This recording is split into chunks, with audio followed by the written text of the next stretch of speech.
Aiban सुबुदासनाक September मासे 13 වෙනිදා 13ත් සමහරුන්ට කියනවා නපුරු කියලා 9ත් සමහරුන්ට කියනවා නපුරු ලක්කමක් කියලා නපුරුම දෙකක් ඇතුළත තියෙන සිකුරාදා දවසේ සතියන්තේ බලමු මේ සතියේ ප්‍රවෘත්තිවල අවසානයේ අපි ප්‍රෙස් රිලීස් වලින් කතා කරන දවස් සිකුරාදා කොයි වගේ ප්‍රවෘත්ති අද දවසේ ජාතික පුවත්පත්වල වාර්තා කරලා තියෙනවාද කියලා.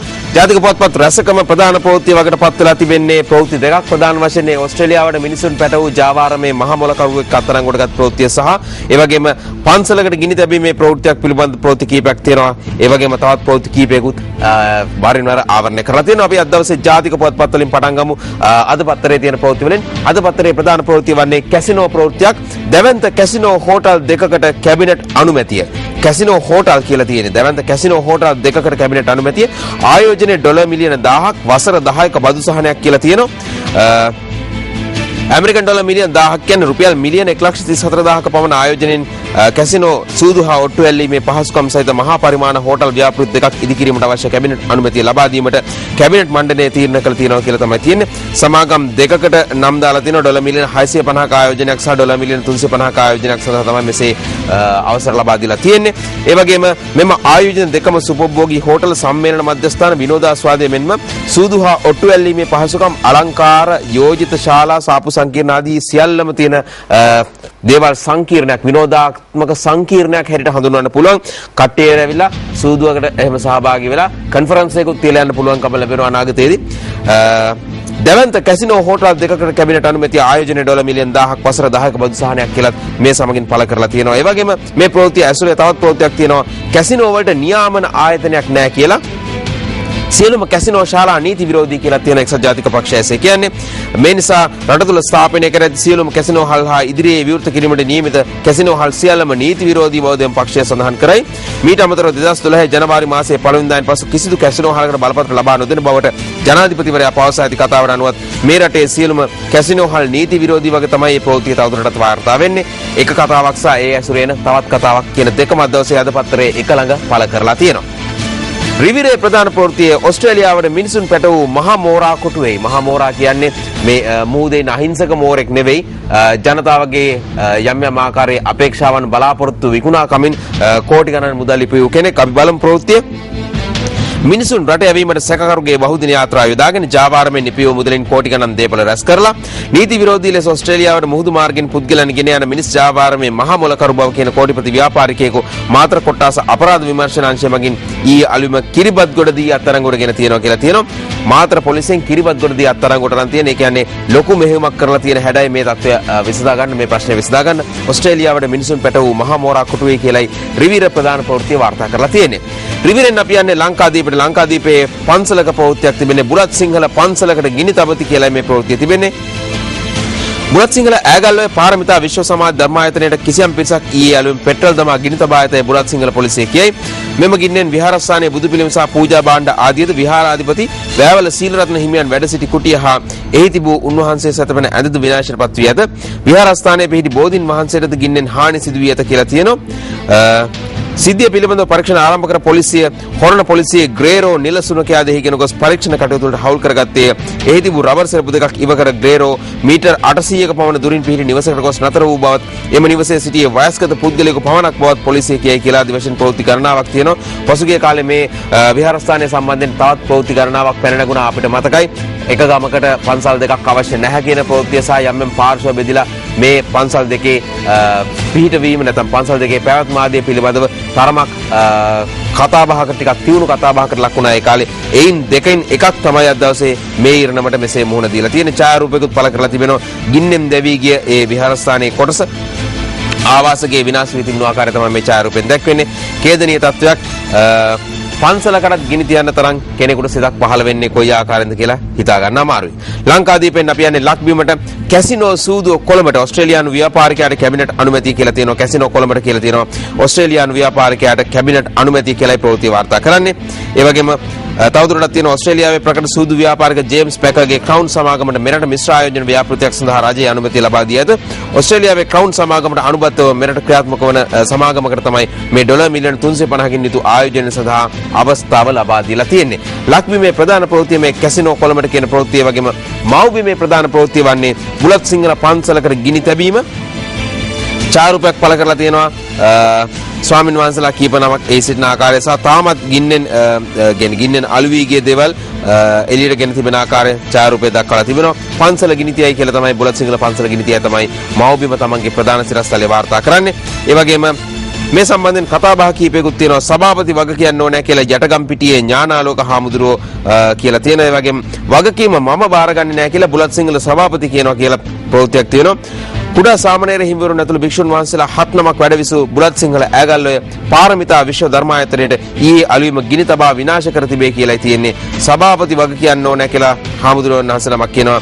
වගකීම මම බාරගන්නේ නැහැ කියලා බුලත් සිංහල සභාපතිවරයා කියනවා. මේ අද දවසේ මේ ප්‍රවෘත්තියේ තවත් විස්තර කතනයක්. දිනමිනේ තියෙන ප්‍රධාන ප්‍රවෘත්තිය වන්නේ වෙනස්ම ප්‍රවෘත්තියක්. දුම්රිය සේවකයන් 4000ක් තාමත් හොර වැටුප් ගන්නවා කියලා තියෙනවා. පොත්වල අත්සනත් නැහැ, ඇඟිලි සලකුණුත් නැහැ. පැමිණීම පිටවීම තීන්දුව කරන්නේ වැඩ පරීක්ෂක. ඒ වගේම වැඩ පරීක්ෂකගේ කොටු ලේඛනයේ ගැටලුවක් ආදී වශයෙන් තියෙනවා. කම්කරුවන්ගෙන් පරීක්ෂකට සන්තෝෂම් කියලා ප්‍රවෘත්තිය තවදුරටත් තියෙනවා. ශ්‍රී ලංකා දුම්රිය දෙපාර්තමේන්තුවේ කම්කරු සේවකයන් 4000කගේ පමණ රාජකාරියට පැමිණීම හා හැරයාම පැමිණීමේ ලේඛනවල හෝ ඇඟිලි සලකුණු සටහන්වල හෝ සඳහන් නොවේ. ඒ වෙනුවට වැඩ පරීක්ෂකවරයා අත පවතින කොටු පිරවීමේ ලේඛනයේ පැමිණීම හා පිටවීම දක්වනු ලැබේ ආදී වශයෙන් තමයි ප්‍රවෘත්තිය ගලාගෙන යන්නේ. දුම්රිය සේවකයන් 4000ක් තාමත් හොර වැටුප් ගන්නවා. පොත්වල අත්සනත් නැහැ, ඇඟිලි සලකුණුත් නැහැ. පැමිණීම පිටවීම තීන්දුව කරන්නේ වැඩ පරීක්ෂකගේ කොටු ලේඛනයේ ගැටලුවක් කියලායි ඒ ප්‍රවෘත්තිය තවදුරටත් වාර්තා කරන්නේ. ඊයේ දවසේ දුම්රිය ගැන ප්‍රවෘත්තියක් තිබුණා. පෙරේදාත් ප්‍රවෘත්තියක් තිබුණා දුම්රිය ගැන. පෙරේදා පටන් ගත්තේ දුම්රිය ඕෆ් පීක් ගාස්තු ක්‍රමයක් හඳුන්වා දීම ගැන. ඒ වගේම ඊයේ දවසේ වන විට ඒක දුම්රිය ගාස්තු වැඩි කිරීමේ යෝජනාවක් පිළිබඳව ඇවිල්ලා තියෙනවා. අවසානයේ එන්නේ අද දවසේ දිනමින වාර්තා කරන මේ තාමත් දුම්රිය සේවකයන් 4000ක් හොර වැටුප් ගන්නවා කියන කෝච්චි ප්‍රවෘත්තිය. අද දවසේ ඩේලි මිරර් පුවත්පතේ ප්‍රධාන ප්‍රවෘත්තිය වන්නේ අර ජාවාරම් කරුවා මිනිස් ජාවාරම් කරුවා සම්බන්ධ ප්‍රවෘත්තිය. human smuggling racket mastermind arrested කියලා තියෙනවා. based on arrest of Navy officer and 4 others. Mastermind arrested based on arrest of Navy officer and 4 others කියලා මේ ප්‍රවෘත්තිය තවදුරටත් වාර්තා කරන්නේ ඩේලි මිරර් තමයි මේ ප්‍රවෘත්තිය ගෙනල්ලා තියෙන ප්‍රධාන ප්‍රවෘත්තිය හැටියට. President reminds northern voters a PC that can deliver. PC කියන්නේ මේ පොලිසිය PC නෙවෙයි. PC කියන්නේ මෙතන පළාත් සභා නැත්නම් provincial council කියන එක. A PC that can deliver. Holding of polls a victory itself. Rapid progress in north. President reminds northern voters කියලා a PC that can deliver කියන එකෙන් තවදුරටත් විස්තර කරලා තින්නේ Daily News පුවත්පතේ. සිලොන් ටුඩේ පත්තරේ ප්‍රධාන සිරස්තලය වන්නේ human smuggling ව්‍යාපෘතිය ගැන. human smuggling kingpin arrested. Mathura police bust lucrative Aussie bound human smuggling racket. human smuggling kingpin arrested කියලා තියෙනවා. මම හිතන්නේ පහුගිය දවස්වල දිගින් දිගටම කෙරෙච්ච වැටලීම් වල ප්‍රතිඵලයක් හැටියට වෙන්නේ නැති අවසානයේදී මේ මහා මොලකරු කියන පුද්ගලයා අහු වුණේ. නමුත් තවත් ටිකක් දවස් යනකොට මීරත් වඩා මහා මොලකරුවන් මේකේ ඉඳීද කියන එක ගැන කියන්න බෑ කියලා තමයි මේ ප්‍රවෘත්තිය තවදුරටත් කියන්න වෙන්නේ. මේ සිද්ධිදාමයන් දිහා බලද්දී හිතෙන්නේ. ඔස්ට්‍රේලියාවට මුහුදු මගින් හොරෙන් මිනිසුන් යවන ත්‍රිකුණාමලයේ මහා මොලේ දැලේ වසර 3ක් ඇතුළත 6000කට වැඩි යවා කෝටි ගණන් මුදල් උපයලා කියලා තියෙනවා. නීති අනුකූල නොවන ආකාරයට මුහුදු මාර්ග ඔස්සේ පුද්ගලයන් 6000ක අධික පිරිසක් ඔස්ට්‍රේලියාවට යවමින් රුපියල් කෝටි ගණනින් මුදල් ලිපියු සංවිධානාත්මක කණ්ඩායමේ ත්‍රිකුණාමල ප්‍රදේශයේ ප්‍රධානියා තමයි මෙසේ අත්අඩංගුවට තියෙන්නේ. ඒ කියන්නේ අවුරුදු 3කට 6000ක් මෙහෙන් ඔස්ට්‍රේලියාවට ගිහිලා තියෙන ඔස්ට්‍රේලියාවේ සිටින ශ්‍රී ලාංකිකයන් මේ ආකාරයෙන් ගිය ප්‍රමාණය කීයද කියලා ගණන් හදලා බලනවා. වෙනසක් තියෙනවා නම් ඒ කට්ටිය ගමන ගිහිලා නැහැ. එක්කෝ තාම බෝට්ටුවක පා වෙනවා පණ පිටින් හිටියොත් නැත්නම් මුහුදේ ගිලිලා. ඔස්ට්‍රේලියාවේ මිනිසුන් මුහුදු මගින් හොරෙන් යවන පිරිසක් ගැන තමයි මේ ප්‍රවෘත්ති වාර්තා කරලා තියෙන්නේ. තමයි ප්‍රධාන ප්‍රවෘත්තිය දවසේ දිවයින පුවත්පතේ. The Island පුවත්පතේ ප්‍රධාන ප්‍රවෘත්තිය වන්නේ two ministries in power struggle කියලා තියෙනවා. two ministries in power struggle කියලා මේ ප්‍රවෘත්තිය වාර්තා කරලා තියෙන The Island පුවත්පතේ. Island පුවත්පතෙන් පස්සේ අපි යමු අද දවසේ ජාතික පුවත්පත් වලට වගේම අවුරුදු ගණනාවක් ඇතුළත මේ වසර ගණනාවක් සමහරට වසර 100 ගණනක් වෙන්න පුළුවන් ඇතුළත ලෝකයේ පුරාම ප්‍රධාන වශයෙන් ප්‍රවෘත්තිමය වූ සිරස්තල මොනවද? ලෝකයේ මෙතෙක් විහිවිච්ච විශිෂ්ටතම සිරස්තල 100 headlines that change the world. යටතේ අද දවසේ තෝරගන්නේ 1937 මේ 7 වෙනිදා නිව්යෝර්ක් ටයිම්ස් පත්තරේ පළ කරලා තියෙන ප්‍රවෘත්තියක්. හින්ඩන්බර්ග් කියන්නේ එක්තරා ආකාරයක ගුවන් නැවක් කියන්න පුළුවන් ගුවන් යානයක් නෙවෙයි. ඊටාම විශාල ගුවන් බැලූනයක්. ඒ බැලූනේට හයිඩ්‍රජන් වායුව පුරවලා ඊට පස්සේ ඒ පාවෙන ගුවන් බැලූනේ පාවිච්චි කරනවා ගුවන් යානයක් හැටියට. ගුවන් යානයක් කියන්නේ මේ ඊටාමත් වේගෙන් යන එකක් නෙවෙයි. සුව පහසුව මගින් ගමන් කරන්න පුළුවන් ක්‍රූස් ලයිනර් එකක් වගේ ඒ කාලේ තිබුණු ඊටාමත් සුපෝභෝගී ප්‍රවාහන මාධ්‍ය ඇමරිකාවට සහ යුරෝපයට යන්න. හින්ඩන්බර්ග් burns in Lakers crash.